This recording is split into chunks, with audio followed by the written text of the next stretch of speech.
yaxşı yol, salamat get, ey Allah'ın böyük ayı. Salamat get, ey Allah dostlarının bayramı. Ey en güzel vaxtlarım, en güzel anlarım, en güzel saniyelerim. Salamat gedin ey Ramazan ayının gündəlik duaları. Salamat gedin ey səhər vaxtları. Ey o başdana oyandığım saatlar. Ey ibadət elədiyim vaxtlar.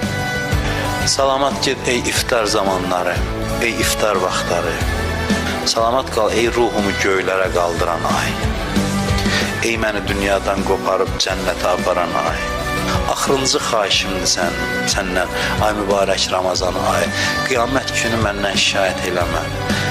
Qiyamət günü məndən şikayət eləmə. Demək ki, mənim haqqımı yerinə yetirmədi.